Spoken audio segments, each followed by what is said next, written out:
The event in 1773 that just changed everything and blew everything out of the water and just is going to lead immediately to independence involved a company that we've talked about. This was the East India Company. And this was the company that you remember had a monopoly.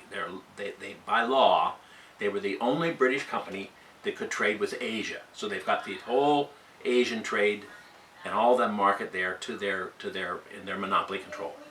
So it's an old company that's been around for over 100 years.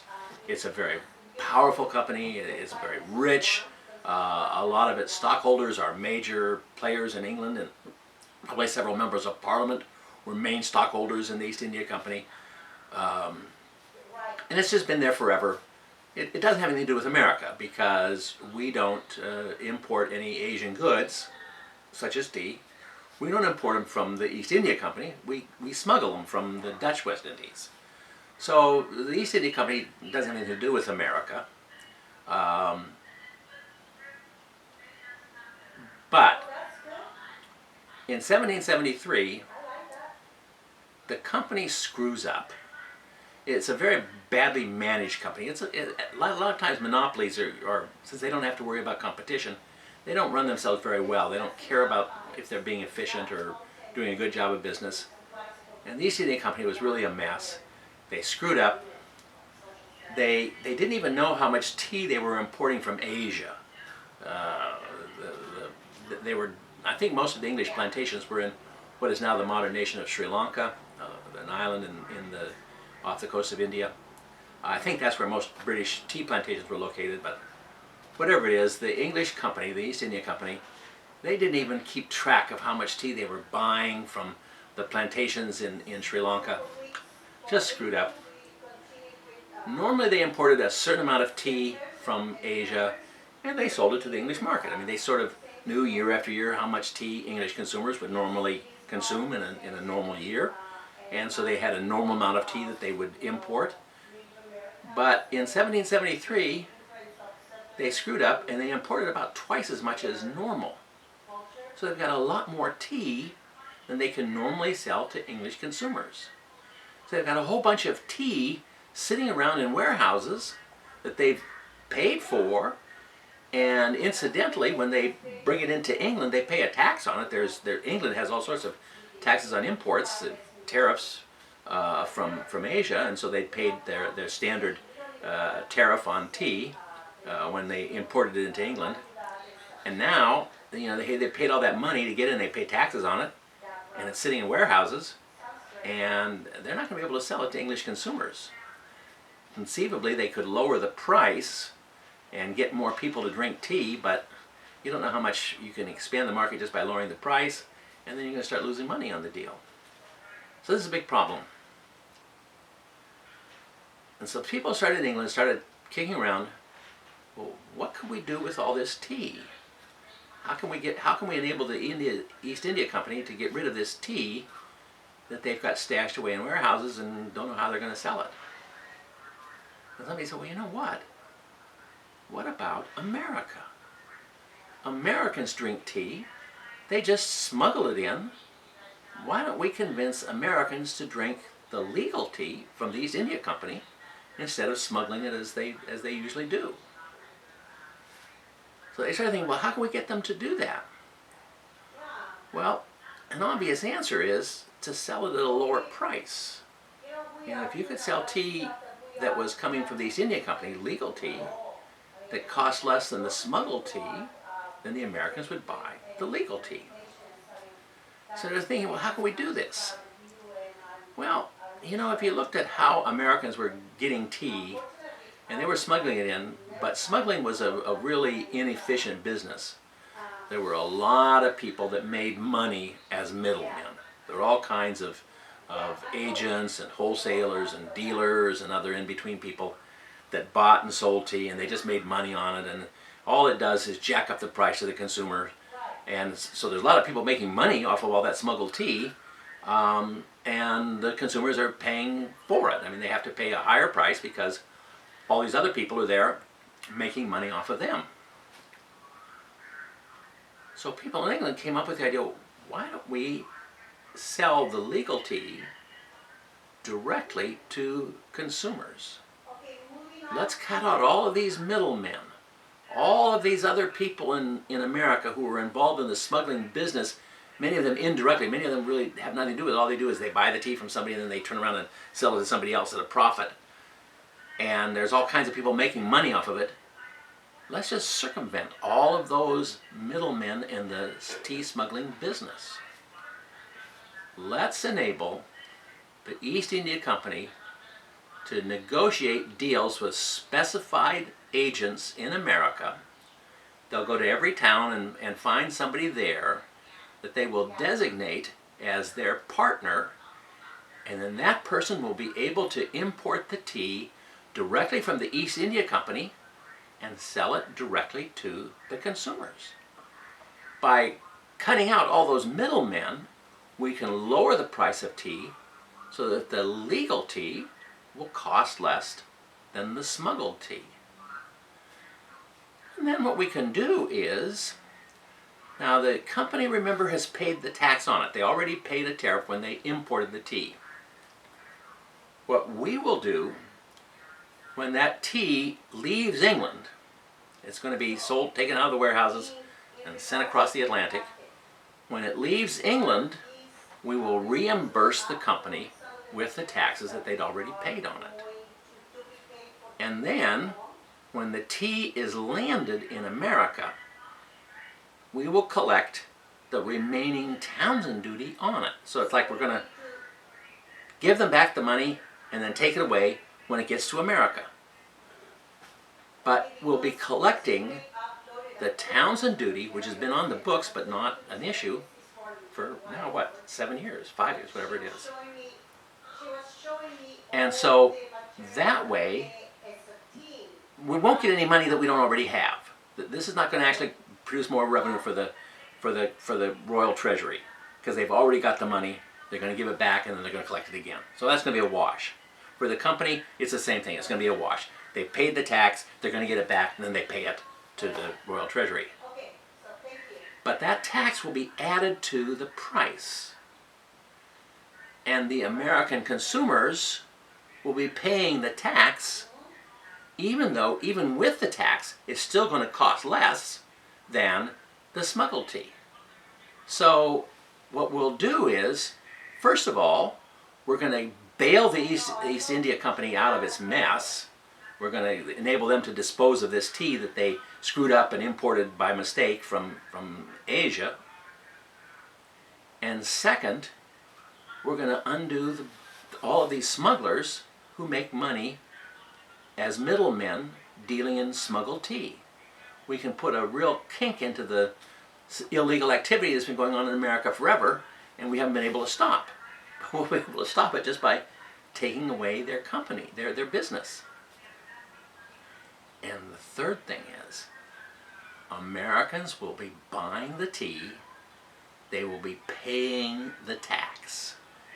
By doing that, by buying that cheap tea, they will be, in a sense, acknowledging that Parliament has the right to tax them. Now, this isn't going to get any money for us. Remember, they've already got the money. The money is sitting in the Royal Treasury at that moment. And then they're going to give it back to the company, and then they're going to collect it again. So it's not going to get any money.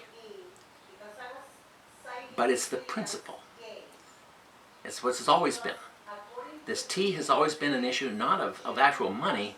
It's been a question of the principle, of the right of Parliament to tax. And when Americans buy that cheap tea, they will in a sense be saying, yes, Parliament has the right to tax. Well, that's not going to get the Parliament any money at this time. But in the future, once we get over that, once we get over the obstacle of Americans saying you can't tax us, no taxation without representation, once we get over that, and we get the Americans to accept that we do have the right to tax them, then maybe the next time when we can come up with some other taxes that will actually put some revenue into the Royal Treasury. We can come up with, who knows, we'll deal with that after we get the Americans to, in a sense, acknowledge, to admit, to concede that we have the right to tax them. So, this is a beautiful scheme, and it's absolutely foolproof. It depends on the Americans wanting to buy cheap tea. Well, it didn't work. For one thing, Americans could see that it's a trick, that they're being offered cheap tea as sort of a gimmick to get them to admit a principle that they will not admit. They still are convinced that the idea that no taxation without representation, and therefore that tax on tea is illegal because it was not passed by their representatives. So we're going to get, the Americans are not going to accept that. A lot of Americans, yeah, it's nice to get cheap tea, but I'm not willing to give up my principle that Parliament cannot tax me, there can be no taxation without representation. And lots of Americans are really committed to that principle. And the other thing is, the people who it's going to hurt are the smugglers. And some of the smugglers are the key people in the colonies, or at least they're leaders. And they certainly see that this Tea Act, as it's called, the Tea Act of 1773, is a threat to their business success. It's going to take money away from them. So the Tea Act was very, very unpopular. The East India Company contracted with about a dozen American merchants in various towns, various places along the colonies, and they contracted to have that person act as their agent to deal with the tea. And so they had picked out, a dozen merchants that they're going to work with, but none of them ever were able to get any tea. None of that legal tea. The East India Company starts loading up all of their excess tea onto various boats. They chartered several companies, several ships to carry the tea across the Atlantic to America. And so there's ships coming across, but none of it got sold. I don't know the details of every city because there's a whole bunch of them. And it's a little bit different in every case, but the generalization is that no tea got into an American household. In some places, the merchant who had contracted changed his mind and said, I don't want to do this. Because he could see, if he does, there's the mob, and they're going to come out and trash his store and trash him. And so he said, take your tea and take it back. I don't want it. In other cases, the ship's captain said, wait a minute, I got paid to deliver this tea, and I'm going to deliver it, and so they would unload it, but then the merchant would stash it in a warehouse and pretend that it's not there. He's not going to put it out into his store and try to say, hey, come and get this cheap tea, because he knows that that's going to bring the mob. So the details are different in every city, exactly what happens and how it actually played out. Just accept the generalization that none of it got sold for whatever the circumstances. The special case was, as always, and no surprise, the special case was in Boston. In Boston, what happened was that the merchant, like all the others, changed his mind. He said, I don't want to do this. I don't want to have anything to do with this. I backed out of my agreement with the company. And so he told the captain, I don't want it, take it back. And the captain said, I'm not going because the company might not pay me if I don't deliver it. If I bring the tea back, they're not going to pay me. So he says, I'm going to unload it here, and the merchant says, no, you're not. And so there's a standoff there. And so the ship sits at anchor with a cargo of tea that the captain doesn't want to leave, and the merchant doesn't want to take the tea. So it's sitting there, and there's a rule in Boston, I think it's like 3 weeks. There's a rule that a ship can stay in harbor only for 3 weeks. And the time is coming when that's going to come up. And it's either going to have to go or unload, one way or the other. And they're running out of time.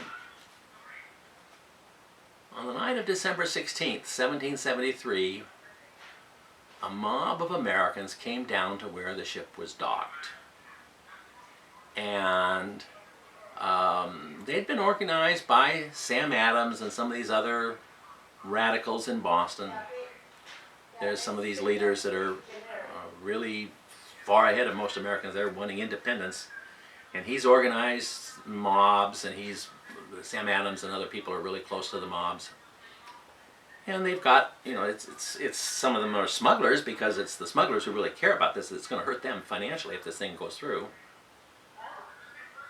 So they went down, they went out to the ships, and the standard story is they dumped the tea into the harbor. They disguise themselves as Indians. I can't imagine what that looked like. I've never really understood how anybody could think that you could put a feather in your hair and on a wrap around it, or some sort of a outfit, and make you look like you're an Indian, and how you'd fool anybody. But they did that. So they were going to try to blame the Indians for this, and so they disguised themselves as Indians, went down, and they dumped the tea. We all know this, of course, as the Boston Tea Party. Well, news of that got back to Parliament, got back to England. And England's leader said, now you've gone too far. This is, we put up with you, with your riots and your violence. And that's been going on, and you've been doing that for a long time. And we've just, sent troops in, and we've kind of, you violated the Stamp Act, you protested against the Stamp Act, so we repealed it. And then we put in the towns and duties, and you didn't like those, and you rioted, and you protested, and everything like that, and so we repealed the towns and duties, and kept the one on tea just as a symbol. But now, once we try to collect it, now you've destroyed the property of an English company that was engaged in a legal activity. It was authorized to do what it was doing. It was there to conduct business, and it was a perfectly legal operation. And a mob has just destroyed the property. They've destroyed the property of a British corporation.